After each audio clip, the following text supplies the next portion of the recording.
There it is. There it is. Good morning. Good morning. Good morning. Good morning, certified. It is the morning due for certified doers just like you.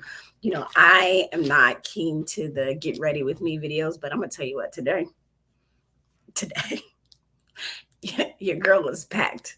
And right after this morning due, I'm on the road to what we like to call the Hampton Roads Caucus.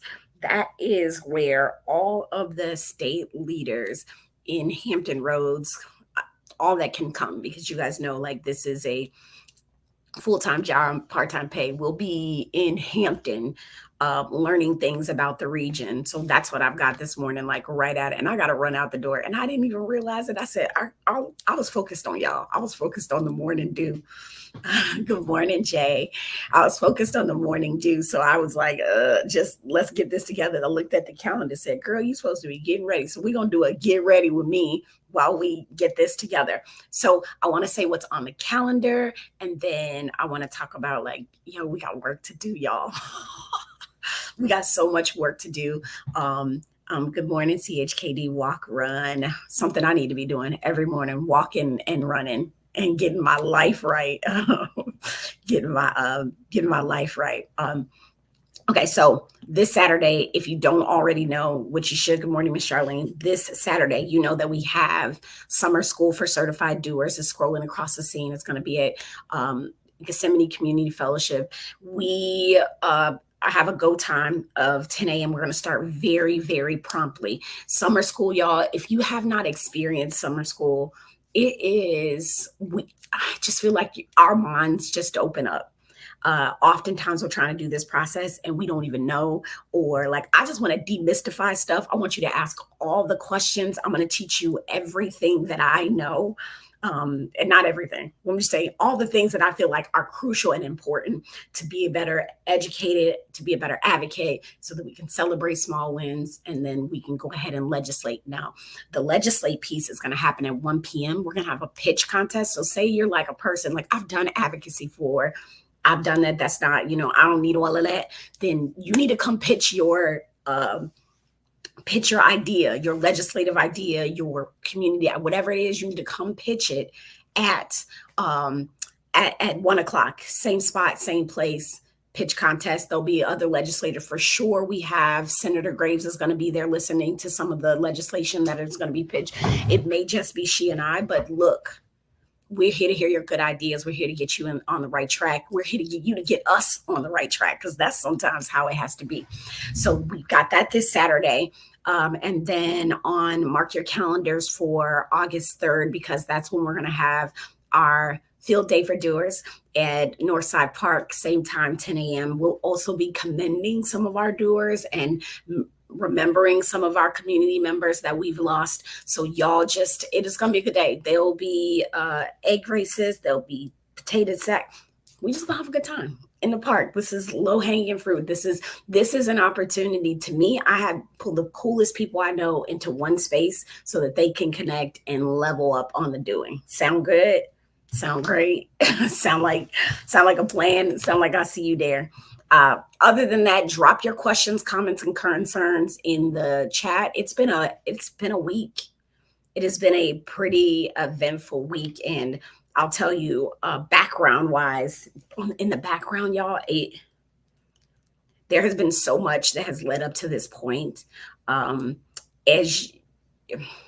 me just keep it plain, because this is our time together, and we're supposed to be candid with each other on this time. I had an idea about what it meant to be in politics, right? Like, when we are sitting on the other side of things, I think there's a lot of judgment passed on political leaders. There's a lot of assumptions that are being made. Some of them are absolutely true. Some of them are patently false. The biggest struggle that I've found is the balance between being a human and being a representative. Yeah, like, how do I do both?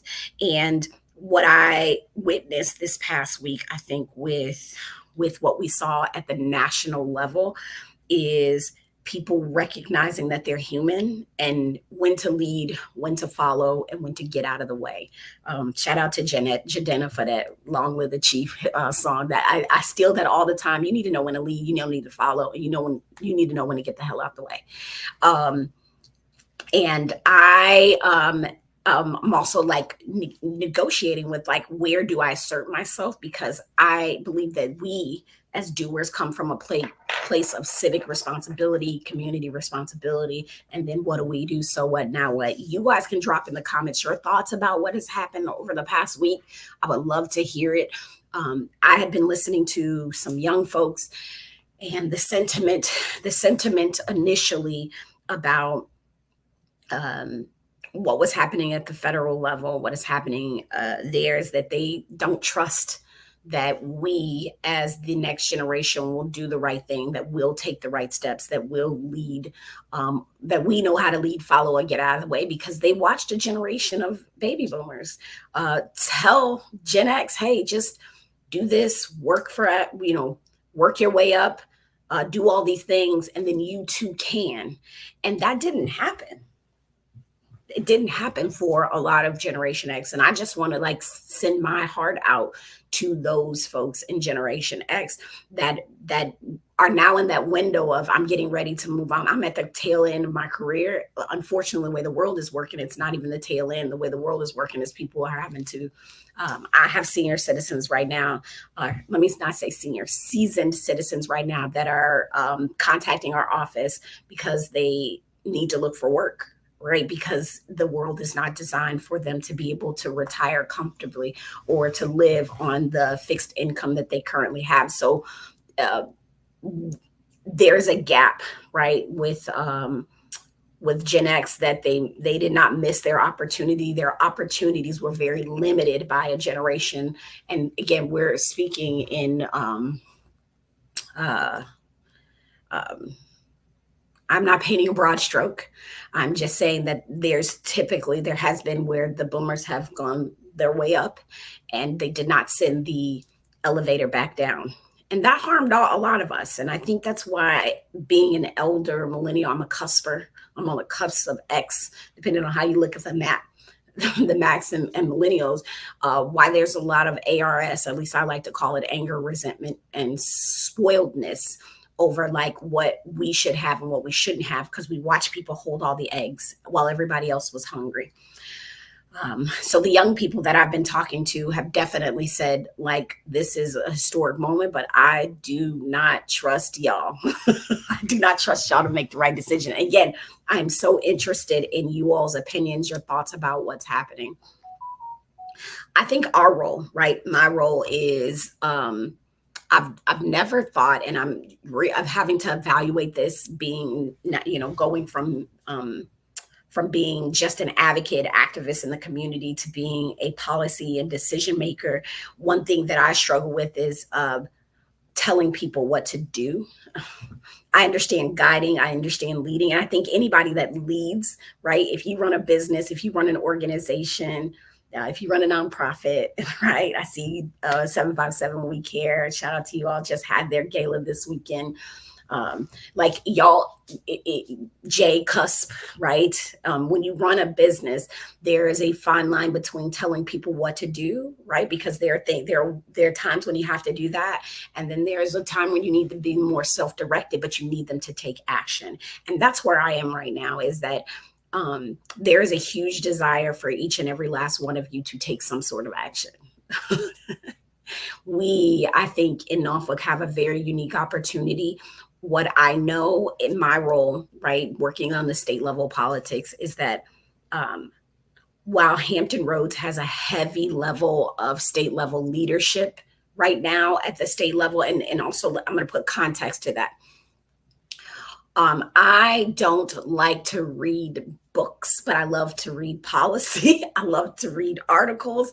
And I actually have been taking time over the past, I want to say 3 or 4 months, reading. My mom had her stroke in May. So around April, May, June, July. So the past 4 months, I've been like taking small bites of Project 2025, right? And also saying to our federal partners, you guys need to focus on Project 2025. You need to focus on Project 2020. You need to focus on that. And I'm so glad to see that focus there, because if that project is actualized, y'all, what I know as now a state legislator is that the states become super important.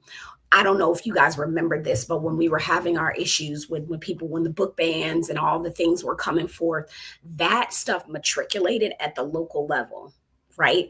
And there was this whole idea to make everything about the states' rights and states being able to do what they, same sentiments back when we were trying to get rid of the enslavement of Black Africans, right? Like when we were trying to, it was about the state should have the right to do X, Y, or Z, correct? Right. And that plan would have us be back in a position where we would kind of be the United Countries of America instead of the United States of America. And that is real, which would make our state legislatures, the position that I stand in, right? The position that I've been duly elected to and afforded the opportunity to be a part of, it would make it even more important, right? Not that it isn't already important right now, because there's a relationship between both your state. If you live in the Commonwealth of Virginia, there's a deeply connected relationship between both your local and your state government. But in reading the plan, I feel angst. I feel a sense of nervousness, but also a sense of duty to say, for a person like myself, right? Not just if the first thing you see when you see me most times, that many people see, is you notice the color of my skin, you notice my gender, right? And then you may notice, like, if you're just me, okay, that is a Black woman. That's an identifier, right? Those are that's what people typically identify as. And in reading this plan, there's a committed effort to assure that, and I'm saying from the woman standpoint, that specifically women only focus on motherhood. That is the sole purpose. That's all this plan believes, that a woman, we should get ourselves back to traditional values. We should be we should be focusing on motherhood. Furthermore, I'm going to ask you guys a question. Same question I asked some of our federal partners is, what do you think? And I want you to humor me, okay, in the chat, because it's quiet. What do you think is worse than a two-party system? What do you think? What's worse than a two-party system?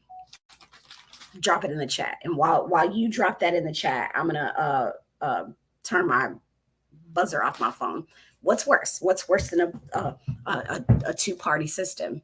But this plan, I do not expect that you all will take, like, I don't expect anybody to pick it up and read it cover to cover, because I'm still trying to chew on it. I also appreciate the influencers and the people that have been taking bite sides out and helping educate everybody. Yeah. And get us up to speed. And let me just say, if you're on any other platform, you don't see this, because nobody on, I think, LinkedIn or Facebook or YouTube got it, but David James Glass came through. What is worse than a two-party system? A single party system. Yes, Miss Charlene, a single party system. And when when I started looking at Project 2025, it is to the main purpose, the underbelly on every single section of the government that is underlined, is that they want to get rid of anything that doesn't align with conservative values, anything, any and everything, and essentially create this one party system, right? One idea, one feel. Our government should feel one way. It is what am I actually? Okay. It's egregious. A single party. So let me give a round of applause to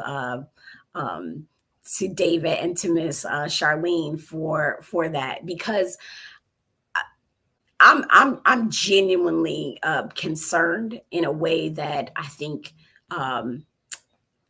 I don't want us to have to heavily weigh on. I think there's a relationship between the federal and the state and the local, and I think it should remain that way. But the underbelly things, y'all, if you under, it's restoration of conservative values across the board. And I don't care if you're a conservative.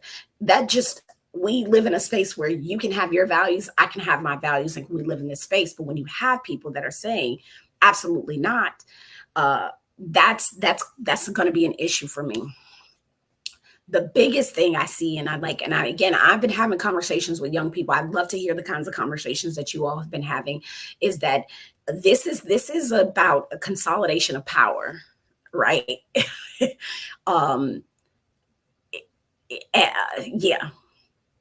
Reducing accountability, increasing government overreach. And that is really serious. On top of that, the plan also suggests that the current governmental structures, right, the current way we structure is being suppressed, being used to suppress conservative viewpoints. And so what they're looking at is, how do we weaponize the government to ensure that every layer of it only aligns with conservative values? And I have people that I talk, I'm proud of myself, and I'm not ashamed to say this. I talk to people with conservative values that doesn't align with the way they feel like they believe they should have their values. I should have my values, and we should coexist. This plan doesn't afford for that. And the thing that is needed most is a leader to carry that plan out, right? Not great. I'm going to go back to what I feel like is the thing that bothers me the most, is that I watched, good morning. And Miss Shar said it too. I'll say, I'm gonna give David his credit too. Yeah, it does allow for that. And she said, Ms. Charlie said, if the Republicans win this election, everything that we respect and cherish will go out the window. Democracy, as we know, will dramatically change. That's the biggest thing. And I think I share that sentiment with the sensible conservative folks that I talk to. I think we share that value of, we like living in a democratic republic, because we don't actually live in a democracy. We live in a constitutional democratic republic. And I think we've talked about this before. We've got this document, the Constitution, that allows us to vote democratically for who represents us. And that's the republic. And so the biggest concern is that there is an idea, there is a reason that the Navy, right, when I was in the military, we have these things called core values. And I think as America, we each sort of have our core value, but the alignment, the underbelly of what we all believe is there's a sense of freedoms that we have here that should be unalienable rights, right? That we all believe that we all believe we should have the freedom of speech and freedom of we've got these values. In the Navy, we have core values, and our core values are honor, courage, and commitment, right? We live by these things: honor, courage, and commitment. It's beat into you. It is bred into you. You are indoctrinated into the the values of honor, courage, and commitment. And years ago, and I can't remember what year, the core values were honor, courage, commitment, and tradition. And the military had the foresight to get rid of the word tradition, because tradition was no longer serving the population of people that were present, right? Tradition would say that I, as a woman, should not be in the military. I, as a Black person, should not be in the military. Tradition didn't work, because when we know better, we try to do better. That should be the American way, the American way. And looking at this document, y'all, when I say, I don't know how, I guess I do know how, because there is a cult-like mentality that I see happening. But as a woman, I can talk about the skin. I can talk about that, because there's the whole thing of let's disappear what we think happened in America. But as a woman, when I say it would have me only think of motherhood as the sole purpose and sole being of my existence, I have a problem with that. And for that reason, I think that we collectively within our community can find a way to hold our values. The reason why, and I was a cryptologist. Formerly, I was a naval cryptologist, and I got to deal with a lot of I worked specifically with missile defense. I had a couple opportunities where I got to work on psychological operations, which was really cool. What I learned is that what I read in having, because I had what you call a TSSCI clearance, a top secret compartmental information clearance. And I had access to a lot of information that would make me anxious. Y'all, I'd be like, oh my God, we're gonna die.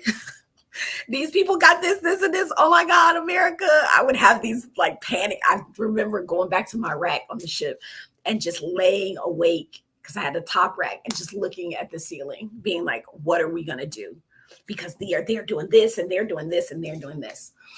The one thing that I think finally now being outside of the entity, and I don't know what I used to know, being outside of the intelligence field, is that these other countries that may be more technologically advanced than we are, may, have greater numbers. I'm never worried about numbers, I'll tell you that. May have greater numbers of things than we are, have something, are missing something that I believe all that we have as Americans, no matter where you sit. And I believe that this idea of the American spirit, that can-do attitude, when we didn't have enough planes for war, we was like, I bet we about to build it. Like we about to start manufacturing. We do it. Like there is something about, there is no mandate for people to be in the armed forces, right? People, every veteran I know was like, yo, if stuff pop off, I'm going back. I'm going back. I'm in. And I would feel the same way. Like if they would have me, I would, let's go. Let's go. That there's a can-do American spirit that collectively I think we have, that you can't buy that. It is like adrenaline, and you don't know how far somebody's going to go with adrenaline, period. And the problem that I have with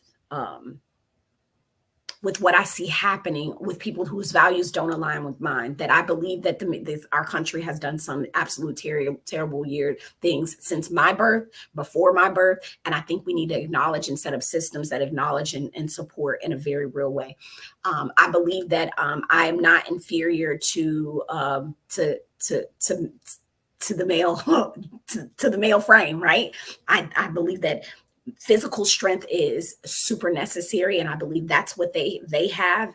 And there's a strength that I have. I can make people, right? Like they're strength. I don't believe one is better than the other. I just think that we are built differently, and I don't believe that our government should set it up to where I should be inferior, and that my only focus should be on making babies. Because I'm telling you now, I believe I'm perimenopausal. It's happening. I'll be at that point. But for them, they would render me useless.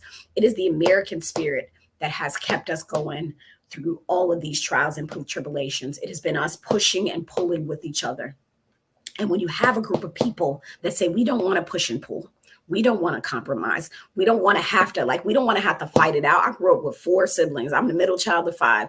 We fought it out, whether it was verbally, physically. And I feel like I'm a better person for it, to be quite honest. And I think that we are a better country for that push and pull. It does not always feel comfortable. We survived. And I'm looking at my son now, who will be voting for the first time. He survived the trauma of the previous president, right? Because there was a real trauma. I'm just saying this. I feel it. And I think that's why I have this anxiety, and I'm talking to you guys in this way, is that we have a duty and responsibility, that can-do spirit. I don't give a damn what your beliefs are. You need to understand our very existence and the way that they are choosing to interpret, because that's what it's about, is how they interpret the Constitution. They want it literally says to interpret how the Constitution was really originally intended. Furthermore, the first 3 lines of this document, says, we want you. And I don't know about you, what resonates to me when I hear we want you, I see Uncle Sam in that poster pointing at people saying, we want you. They are arming up. There is a real sentiment that this not actualizing this project means war. we want you. There's a sense of gathering that they are having that is very real. And I think that there will be some real consequences if we don't take steps to ensure, number one, that we do vote. It does matter. I know it doesn't feel, but it is a collective we, not a selective we, that does this work.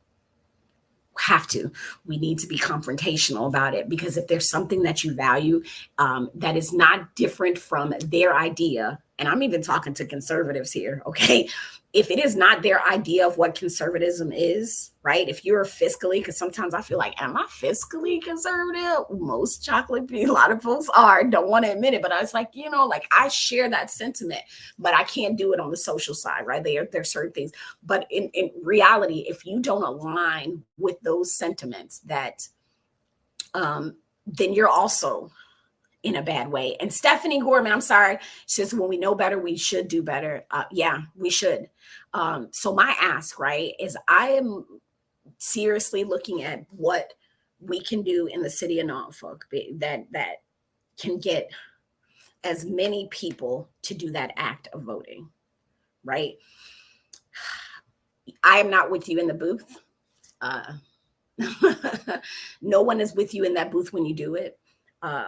But even in talking to people that I bounce ideas off that are contrary to my, like we share values, but we don't share execution of values, right? The same, right? People they say the other side of aisles, but I feel like it's not just an aisle for me. It's like on the other side of the circle, because they're different sides. I think I have a spectrum of people that I run things by that are really nervous about if we don't make this happen. My daughter says to me, like, Mom, I don't know if y'all could do this. Are y'all ready for this? Are y'all ready for what's to come with whatever happens in the election process? I'm going to say I have no idea, but I know what we need to do. And we need to understand that that there is a lot at stake.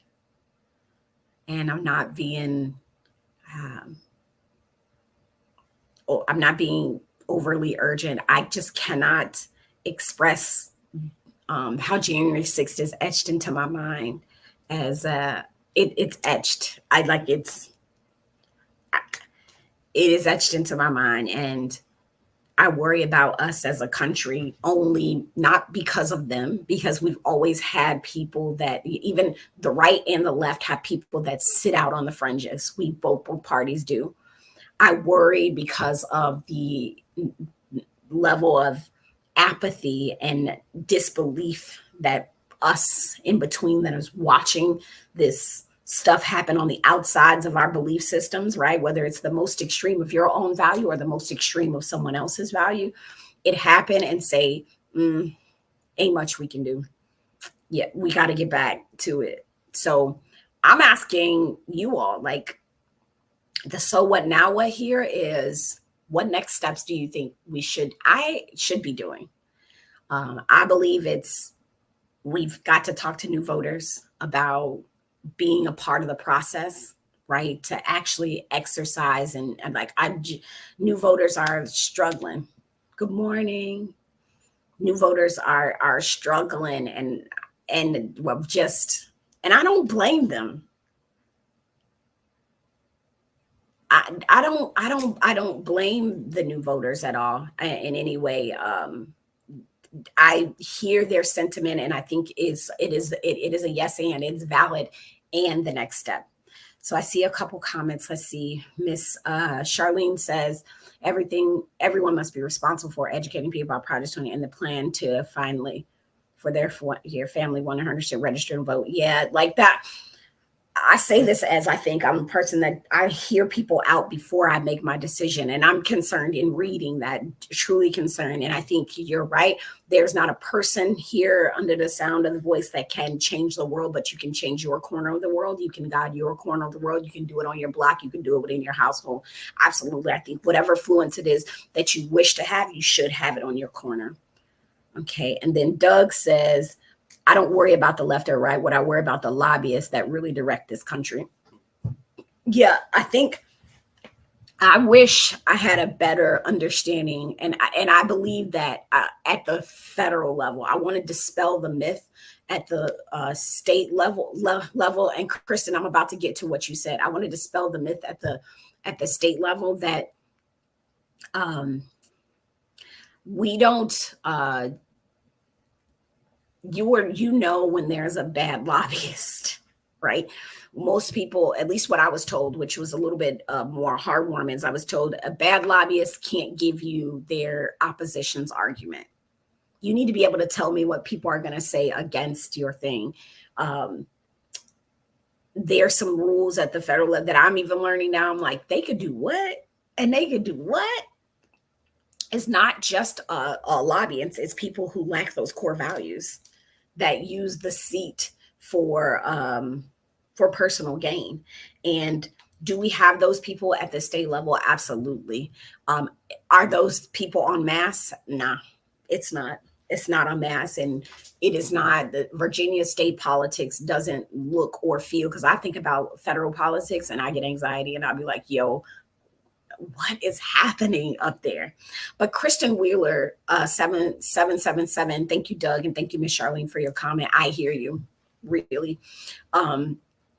Kristen said, focus on the local level. Here's why that matters. And y'all know, I just said I'm on the go. I was wiping my face like I'm supposed to get up out of here. Here's why what Kristen Wheeler said is so important, focus on local, is because when we saw all of these book bans happening and the fights at the school board level and the cities fighting over where you can have guns and things like that, these plans start at the local space, right?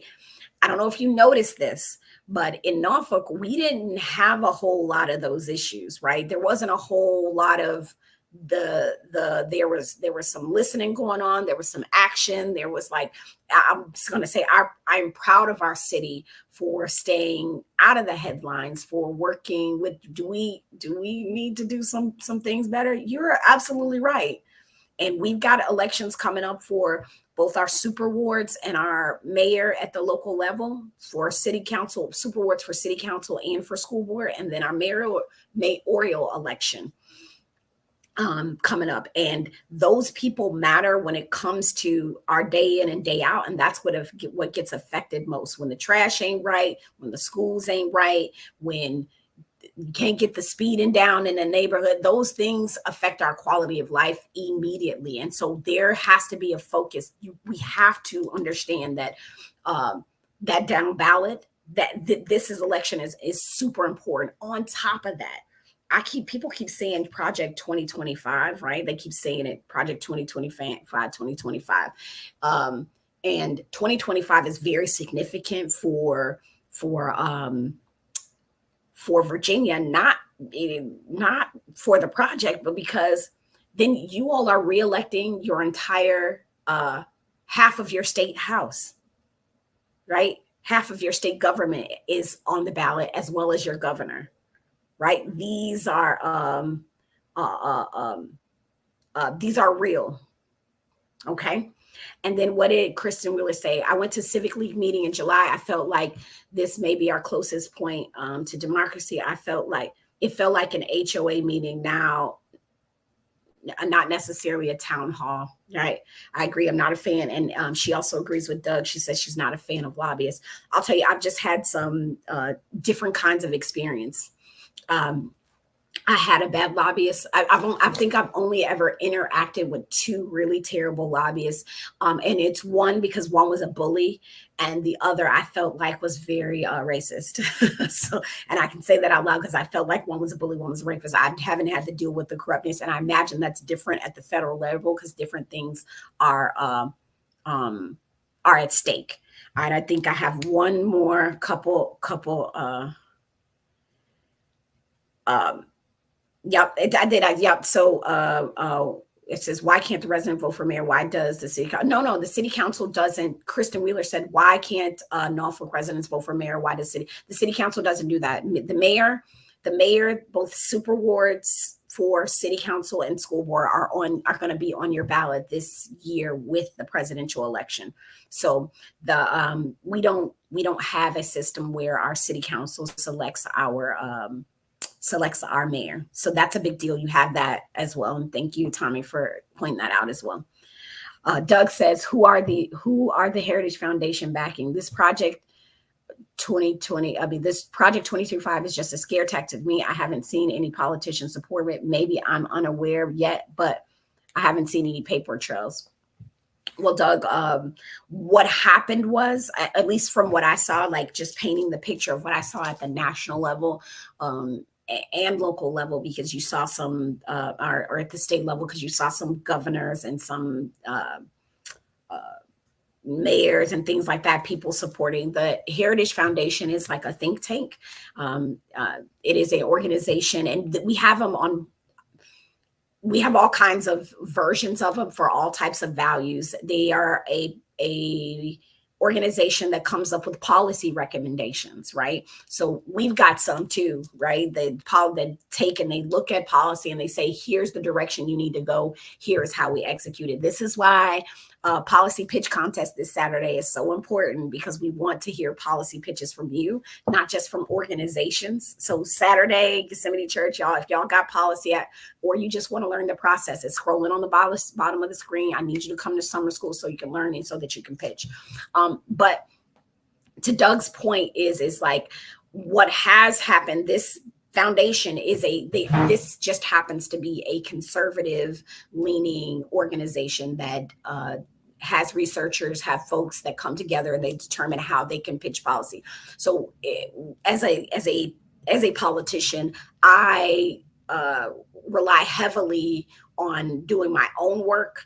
I have people that I go talk to. I do actually talk to, you got to go talk to lobbyists, and don't use lobbyists as a bad word, because I don't want you guys to say that as a bad, I think it's a bad word, because even the dentist the dentist people come lobby me, school people come lobby me. Like the lobbying is not a bad word. There are bad lobbyists. We'll put it that way.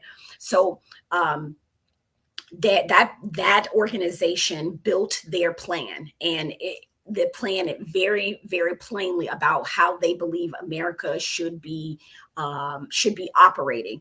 They take that plan because time is finite. I'm a citizen legislator, so I have to have a full-time job, all these things. So time is finite. So sometimes when people bring really good things to you and a good plan to execute, you see it through, which is why you all are so important in the process. And so this plan, this Project 2025 plan, is an actual plan that sort of outlines, because that's their values, how to restore conservative values, how to dismantle the administrative state, how we need to rethink what defense, what liberty and sovereignty is, and how to just combat any, what they would call progressive policies, anything that's that they believe is portrayed as detrimental to American values or freedoms based off their ideologies, right? So it is a document that is very aggressive, very urgent, very confrontational, but also just like very clear on what it is that they want to see. Initially, you saw a lot of conservative folks. You heard more of them talking about it, whether it was on there. So I may post a social, not on social a lot, but you heard a lot of them talking about Project 2025 and here's what we need to do here. Here's what we need to do here. Here's what we need to do here. And no one was really reading it. And that's why I said, I think I started reading it in April or May was when I really started digesting it. And yes, there were people backing it, but then when the general public, I think more people in the general public are starting to read it and see it and understand it and are like, whoa, what the hell is this? So for me, Doug, what I saw that it was, I looked up, veterans things. There were actually some decent ideas on there for, and I'd like to think veteran stuff tries to stay nonpartisan, but I'm just saying for me as a woman in reading it, essentially, the document does say that I need to focus on motherhood and motherhood alone, and that traditional values need to be restored across the country, which would put me in a place where I would have no value to you all as a public other than how many children I could possibly bear. And even the new vice president pick just the other day was speaking and saying that we should give a vote to every single American, right? Every American, babies included, everybody should have a vote, and that parents should be able to cast the vote for their children. So if you choose not to have children, then you have less value to this country. And I was just like, so it really, um, it could, and to Doug's sentiment, it's like, it seems like a scare tactic. And I would think that too, but I'm going to tell, like, January 6th is really etched in my mind, and the ability to organize, the ability to galvanize, and how succinct and clear their messages and how people are responding to it worries me very deeply. But yes, I think if you go to, I don't remember the website, but if you Google project, it's a real document. It's a mandate for future leadership. If you're interested, I would, just you can pick a section. If there's a portion and y'all realize it's an elephant and you don't want to bite off more than you can chew, but if you have a specific thing that's important to you. So again, like I said, the first thing I did was read the forward. The forward, it starts with "We want you." And then I went to the Veterans Administration portion just to see what was happening there. I went to the Department of Education portion to see what was happening there, because when we select a president, we're selecting a team. We're selecting a team of people that are going to run this country. It's just like what I'm going to say. While the president is the executor, he or she has people that are seeing that through. And I'm looking at the people. I'm voting for a team. And so that's why I'm looking at those things. And I just wanted to know, I was like you, Doug, I was curious. A couple other things over here. Kevin Newby put it on there, put information on. GLAD has put out, like, I want to thank these organizations that are actually reading and going through, because I would never put out anything that it's like that. I'm going to read and look myself first before I come to y'all. And if you tell me something, if you're the first person to tell me, great. If you're the 50th person, great. We're going to look and we're going to find it out. Kristen Wheeler says there's an entry point for us normal folk. How much can we average citizens do without lobby groups? Oh, absolutely. So normal folks are also called lobbyists. They're called citizen lobbyists. So anybody from district that comes to lobby me as a person, they're also lobbyists. It's a citizen lobby. Also, Kristen, I'm going to encourage you to come to summer school this Saturday if you can, because we talk about lobbying. In summer, there's a whole section in summer school that talks specifically about lobbyists, lobbying and all that. So I don't want you to miss it. I think you should come 10 a.m. on Saturday, 10 to 1, and then the pitch contest is at 1. Sounds good. One only. Yep, it's crazy. All right, you're doing a great job reading. Yeah, and BH, we're trying. We're definitely trying. I don't know it all, but that's why we do this as a team. Y'all, we as a team, even if you don't agree with all the things I agree with, I feel like I do better work when I have people challenging me or like expressing their own, because we can see things a little bit more clearly. Dismantling opposing views of government, from the inside out. So one and only Misha said dismantling opposing views within the government from the inside out. This is absolutely true. Miss Charlene said, and then I'm gonna get going because y'all know I told you I gotta I gotta go. I gotta go to this meeting and I'm gonna be late. It has been foretold. Ms. Charlene, a large number of former Trump employees and supporters contributed to the development of Project 2025 and supported the Republican Party as part of their national platform. Yeah, they did. The folks that they picked their brightest, right? They took and got their brightest folks to come out and help build out that project. And again, I'm going to tell you, this happens on both sides. But they've got a former president that was backing it, and also outwardly supporting it until it wasn't popular, right? So until y'all started reading and these people started reading, then he backed up off that stuff, because it is wild. Some of it is wild. I was just like, this is on paper, but the more we know, the more we grow. So Doug says, does the city of Norfolk has any future plans to designate areas for a smart city? If so, has the city started on the Doug, that's a great question. That really is a great question. So it depends on what So we have what's called an innovation corridor. And I don't know if this is along the lines of what you're talking about. What I would encourage you to do is look up, it's called NIC, Norfolk Innovation Corridor, that is talking about the advances that we need to make as a city and building a space where we can technologically advance ourselves and be a center of innovation. Start there. If that doesn't help out, if you could, scrolling across the screen is my office information. Just reach out and tell me exactly what you're looking at, because SMART can be that, well, no, SMART, I read SMART as a number of ways, and I just want to make sure that I'm getting that right. But there's a start there. And if you're into tech, there's a couple different folks in the community that we can get you connected with. Just if you're on and oh, okay, you got me a little excited because I'm kind of a little nerd on that. Oh, which brings me to this, a little nerd on those things. So August, remember the third Tuesday of every month up until November, we're having these live policy roundtables. This month is AI.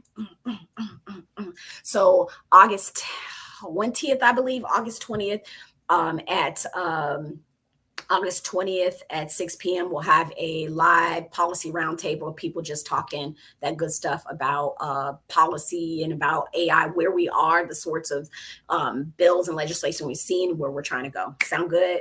That I want y'all there. You need to be there. Okay. So yes, Kristen, can you write me a tardy note? I'm about to be late.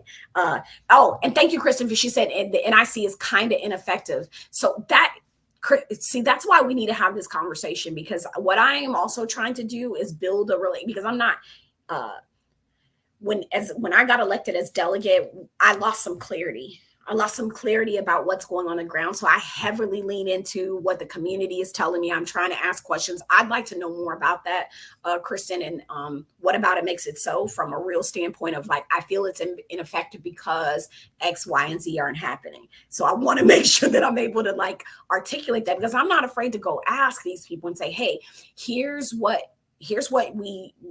you think you're doing. Here's what the community sees. Where does that gel up? Where doesn't it? And bringing the right people to the table. So boom, boom, boom, boom, boom. Got it.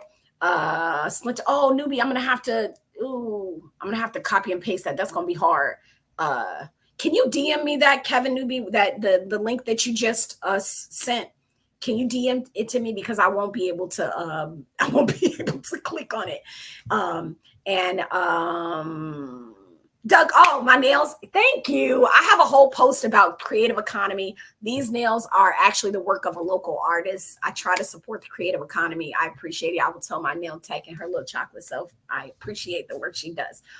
Do I have a calendar with dates? I do not, but I will make it a priority. Kristen, just for you, all the dates. The summer school stuff is posted. The policy roundtable is posted, and then there should be a post coming for field day on the 10th. But I can do that. So you can go, if you're on Instagram, link in my bio.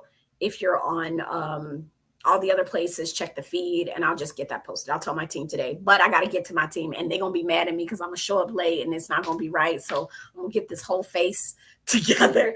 I'm so grateful. This has been the morning dew for certified doers just like you. Let's get up. Let's get at it. Don't sue me, Home Depot. Doers get more done.